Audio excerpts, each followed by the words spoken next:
Elliot Eastman was a 26-year-old man from Vermont, USA.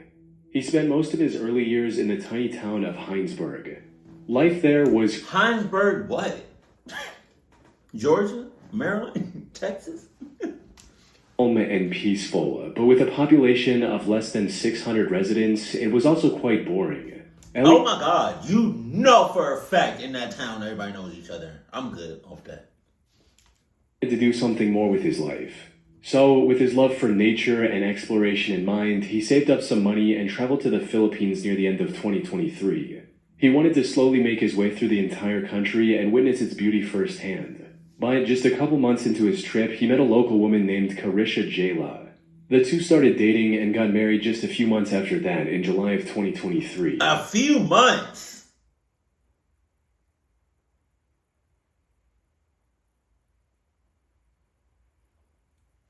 Sus. Then, in January 2024, Elliot started posting videos on YouTube documenting his life in the Philippines with his wife. His videos were simple, without any over-the-top music or crazy editing effects, but they felt authentic and real, allowing him to amass a small but dedicated fan base. Though his content took a massive shift in May 2024 when he decided to move to the beachside village his wife was from in the Cebuco municipality. Unfortunately, it wasn't long before this spiraled into the worst decision he'd ever make. You see, Cebuco is part of what's known as the Red Zone in the Philippines. Put simply, this is the most dangerous section of the country, especially for foreigners. Armed robberies, kidnappings, and even murders are not uncommon in this region. But we good, right? We good, right? Because I'm with her and that's where she's from, right? We good, right? She not gonna set me up, right? She not gonna cuff me up, right? We good. We married, right? We love each other. You not gonna do nothing to cluck me up. 40 Westerners going missing there in just the last decade. Jesus. However, Elliot was well aware of this fact, as evident from his channel's description, which read, "I'm Elliot Eastman. I am 26 years old and I came to the Philippines about a year and a half ago, where I met the love of my life deep in the mountains of the Red Zone of the Philippines." You met the love of your life. Y'all got married in a few months. Like, no. It's like y'all met each other. It's like y'all got married. I forget, even though he just said it. It's like y'all just met. And then a few months from that, y'all married. Nah. I'll be showing you my day-to-day life as the first and only foreigner to have ever lived here in Cebuco for a long period of time. He mentioned the danger in some of his video titles as well. But despite the threat to his life, he still wanted to build a life in Cebuco. So he rented an apartment and even built his own grocery shop near the beach, all while documenting the entirety of his journey on YouTube. Now, there were times when he felt threatened and had to hide from some locals to avoid getting in serious trouble. Wow. But despite the somewhat dire circumstances, Elliot was enjoying his time in Cebuco and slowly building the life he wanted. However, just when things were starting to look up for Elliot, tragedy struck. The incident took... Why the hell was there a bucket on that person's head? Maybe they just put it on. I don't. Struck. The incident took place on the night of October 17th, 2024, when, after doing several short live streams throughout the day, Elliot went offline and sat for dinner with his wife and her parents. But then, a few minutes later, 4 men with guns barged into their home and started telling Elliot to go outside. These men were also wearing outfits similar to those of the Filipino police, likely in hopes of making Elliot more cooperative. Elliot, however, saw through their disguise and tried to run away. Unfortunately, that's when things went from bad to worse. One of them opened fire and ended up shooting Elliot twice, once in the leg and once in the abdomen. They then dragged him onto the speedboat they had docked near their home and sped off into the darkness. But where his wife at during all of this? See? I forgot. Oh no, he's from the States, right? I forgot exactly what Chilling Scares said. Why not have her come over there to where he is? I understand the nature and all of that, but But you're literally going in the most dangerous part of wherever she's from. Oh. This was the last time anyone saw Elliot alive. By the time the police launched a search and rescue mission, the kidnapper's boat was nowhere to be found. The investigation then went on for nearly a month until the 12th of November. But when the police eventually located the kidnappers, they were forced into a shootout, resulting in 3 of the 4 culprits losing their lives. And while they did manage to arrest the last kidnapper, it was already too late. According to the kidnapper, Elliot succumbed to his injuries when he was on the speedboat. So the kidnappers simply threw his body overboard to hide the primary evidence of their crime. Unfortunately, the police were unable to locate his remains and pronounced him officially dead in December of 2024. However, one question still remained unanswered. Why? Why did these 4 criminals target Elliot? Well, the simplest explanation is also the most likely one. They just wanted to kidnap him for ransom. Caresha even had a first-hand experience with this, as back in high school, one of her Canadian classmates was kidnapped and held for a ransom of $50,000 US. That said, there's also a second potential explanation that has to do with Elliot's side business. You see, while operating his grocery store, Elliot also started lending the locals money for 20% interest. A local loan shark likely saw him as a competitor and sought to eliminate Elliot before he took away any more of his business. This would also explain why the intruders were so quick to open fire if they wanted to hold him for ransom. Regardless of their motive, the end result was the loss of a young man trying to make a life for himself with his wife in a foreign land. His YouTube channel now sits abandoned, with its many uploads remaining as proof as the life he once lived. I really hope she had nothing to do with that. Benjamin Pardoon, known online as Warner the Goobermeister, was a comedian creator on YouTube who primarily focused on creating a genre of memes known as YouTube poops, which is a subgenre of online humor that revolves around taking clips from other shows, usually cartoons, and editing them to have a bizarre, often nonsensical tone. Over time, Benjamin's channel had amassed over 8.7 million views, making him a well-known name in the YTP community. But after his upload on December 21st, 2021, he suddenly vanished from the internet, leaving his fans wondering what could have happened. Unfortunately, the reason for his disappearance was far more tragic than simply getting bored and moving on from the channel, as most of his audience had assumed. The incident took place on the 27th of January 2022, when his older brother Chris tried to contact him many times but didn't hear back. Left with no other option, Chris called the police at around 8 p.m. to check on his parents and little brother. When the officers arrived at his house, the lights were on, but no one was answering the door. After repeated knocks, the officers knew something was off, so they decided to break in. But nothing could have prepared them for the horrific scene they saw behind that door. Oh my God. Inside, they found the bodies of Benjamin and his parents, all with visible gunshot wounds. However, what looked like a robbery gone wrong turned out to be far more tragic. According to the investigation, both Benjamin and his mother Deborah were shot by his father that evening, who, after committing the crime, decided to end things for himself as well. The news of this incident was a massive shock for Benjamin's viewers. How did they know it was, stories like this is not rare. But how do officers know? How did they know it was him? You know? How did they know? How did they not know that it was somebody like an intruder or like a cocky or somebody that came in the house? You know? How did they know it was the dad? Because, I'm just... I don't want to say too much, but...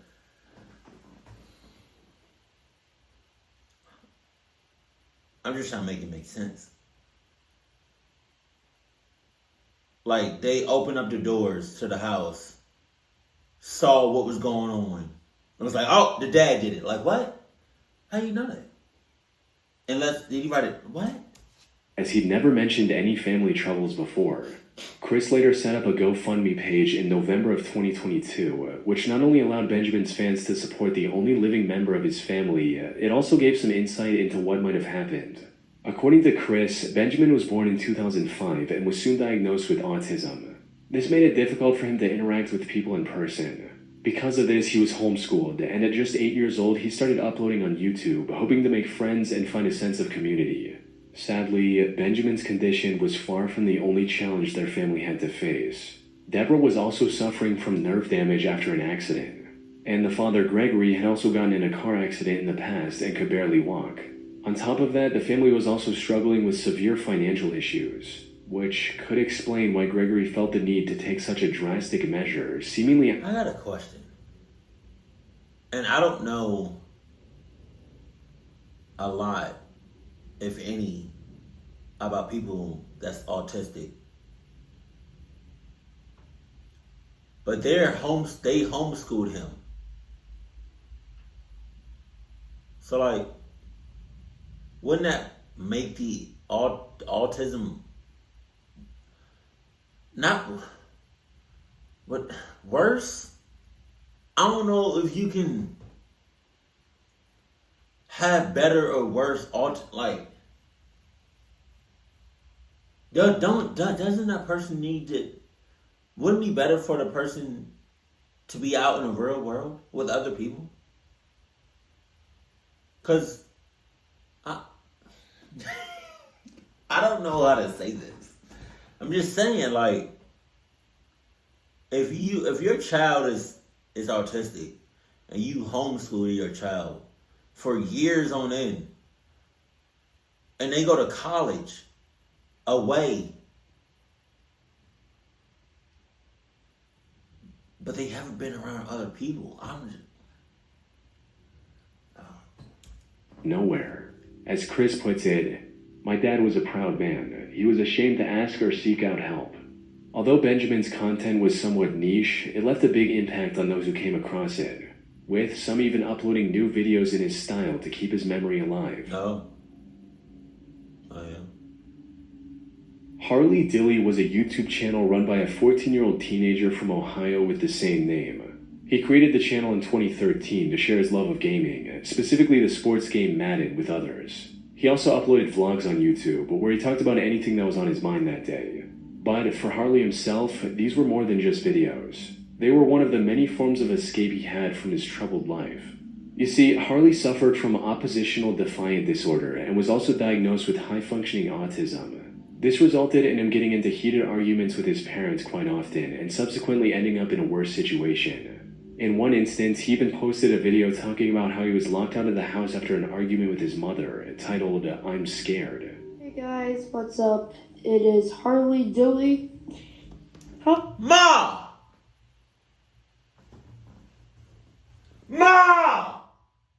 What's up? What's up? I'm 14. I think he's 14. He just said that, right? I forgot. I'm 14. You don't walk me outside the house. Okay. What's up? You don't lock your 14-year-old outside the house.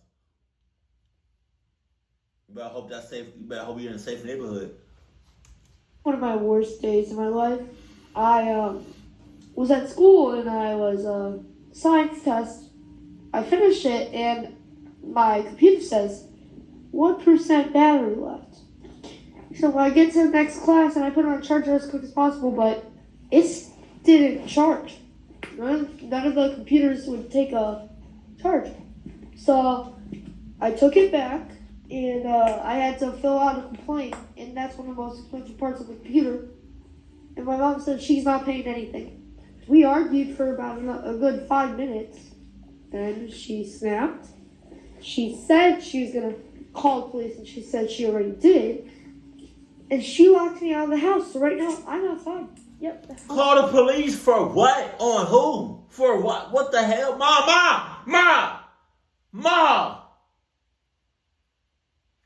Just cause you not getting no deal, don't spaz out on me. Call the cops. That's crazy. Ain't no way she called the cops on him. It is 3:30. I haven't ate anything, and I still haven't even got to get my work done. My mom's gone. She won't answer the phone. There were also allegations of some of his family members being physically aggressive to him. Jesus. But despite all this, Harley was still a cheerful kid who wanted nothing more than to play Madden and grow his YouTube channel. Unfortunately, this ambition was tragically cut short on December 20th, 2019, when Harley went to school and never came back. What are we talking about? I paused it right there. They had started off rough. Harley was still upset after arguing with his parents the night before, as they had refused to replace his broken smartphone. He also didn't want to go to school that day. But his mother Heather woke up early that day and, after some more arguing, convinced him to go. He left his house just before 7 a.m., but he was somehow absent from school and didn't return home that evening either. Harley had disappeared without a trace.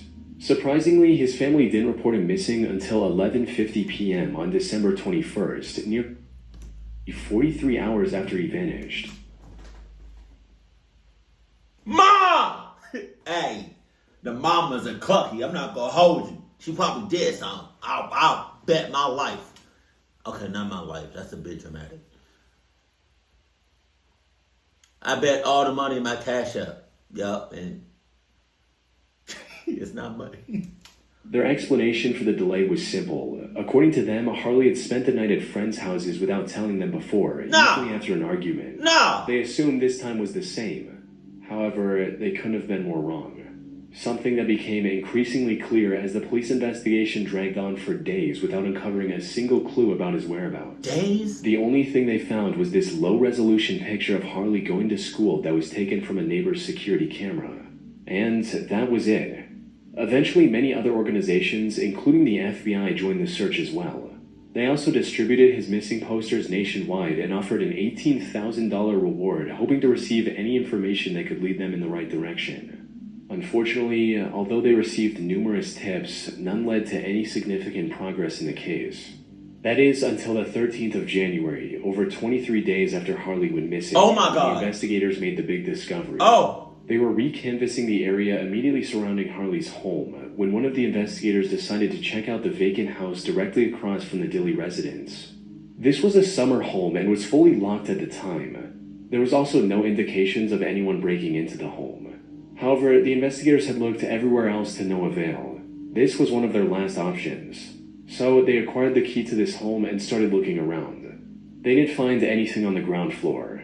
But as soon as they climbed the stairs, one of them noticed a maroon puffer jacket lying on the ground, the same jacket that Harley was wearing on the morning of his disappearance.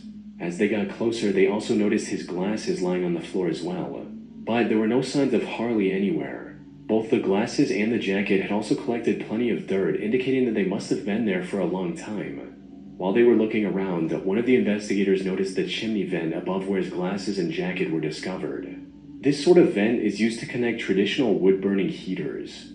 Curious to see what was in it, he reached into the hole, only for his hand to touch human hair on the other side. Ow! There was no doubt about it. That was Harley, stuck in the chimney.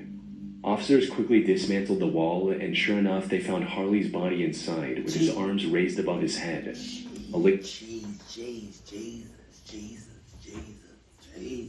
Jesus. Oh!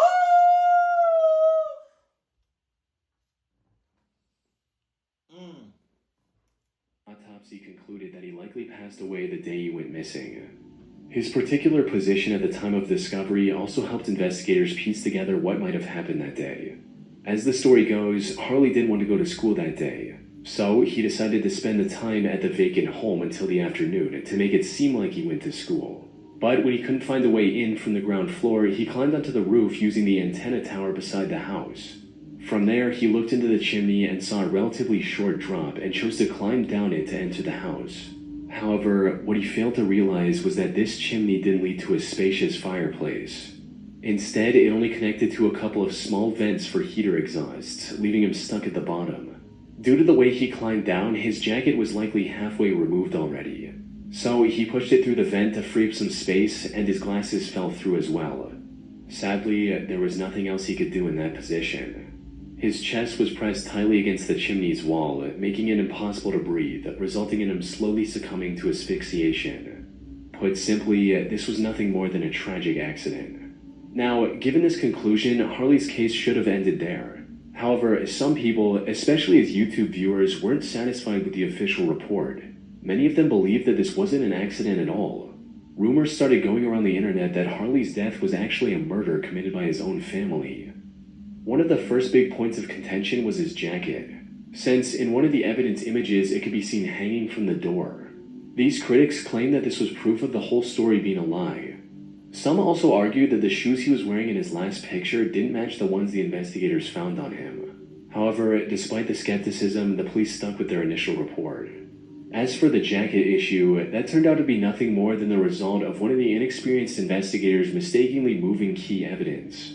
That said, whatever the truth may be, it doesn't change the fact that the YouTube community lost a genuine and passionate creator. The mom's still a cluck. Nicholas Sonderegger was a 28-year-old YouTuber who loved two things in life: longboarding and dancing. He uploaded nearly 80 videos of himself doing both of these on his channel named Sunspeak, though his ultimate dream was to become a professional dancer. By 2017, he was living in San Diego with his friend Austin to try and make his dream come true. However, the two were completely broke and couldn't afford California's high rent prices. So, with no other option, the two decided to live in tents or random trailers they could find in the Salton Sea area. Salton Sea used to be a popular tourist destination at one point due to its status as an oasis in the middle of the desert. But the water and the surrounding area became extremely toxic over time, turning it into a complete ghost town. On the flip side, this also made living there essentially free, which is what Nick and Austin were after. But what neither of them knew at the time was that the true danger of Salton Sea had nothing to do with its toxic climate. This danger came face to face with the two on the night of September 9th, 2018 at around 2 a.m. They were asleep in their tent when suddenly they were jolted awake by an extremely loud scream coming from the tree line not far from their camp. Fearing for their safety, they decided to just ignore it altogether and go back to sleep. Or that's at least what Austin thought. For some unknown reason, Nick later decided to go investigate the scream on his own after... For unknown reason, he decided to go investigate. I know what that unknown reason is. He a clucky. That's the unknown reason. That's the reason right there. And fallen back asleep. By the time Austin woke up the next morning, Nick was gone. He tried looking around for his longtime friend around town and discovered his flashlight lying on the ground just a block away from their tent. He immediately contacted the police and reported Nick as missing, who began looking for him almost immediately. But all they found was one of his boots, his pants, and his knife sleeve. Jesus. His other boot, as well as his wallet and keys, were missing. More importantly, Nick himself was nowhere to be found. What made the situation even more bizarre was what happened days later. Austin returned to the same area he had already searched, but this time he found Nick's shirt and hat lying there, items that weren't there before. In other words, someone had likely placed them in that spot later. Sadly, the identity of this person was never uncovered, leaving Nick's case a complete mystery to this day. Nick's family has set up a website with all the information they have. They've also announced a $10,000 reward for any useful information. But despite these efforts, the case has remained cold. In fact, there are so few clues that I wasn't even able to find any solid theories either. Some have speculated that Austin might have killed Nick and hidden his body. However, the police investigation uncovered no evidence of foul play. There's still a chance that some unexpected discovery would crack this case wide open. But until then, Nick's disappearance remains an unsolved mystery, and his YouTube channel remains abandoned.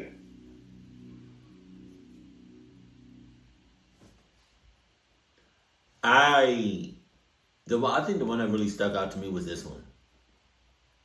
I feel like the mother had something to do with him. You know. And again, that's your child. Like, what?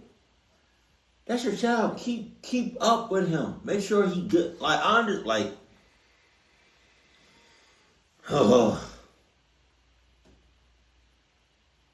Protect your children at all costs. If you could, protect them at all costs. Make sure they're good. Make sure they're safe. I understand that you may have a disagreement or argument or a fight you know, with your child. But at the end of the day, that's your child, that's your seed, that's your yeah. You know? That's crazy how you ended up like that. And I don't even know, it's like, we would really never understand or why or how he even got in there. But I just feel like the mother had something to do with that. And this one too, the first one.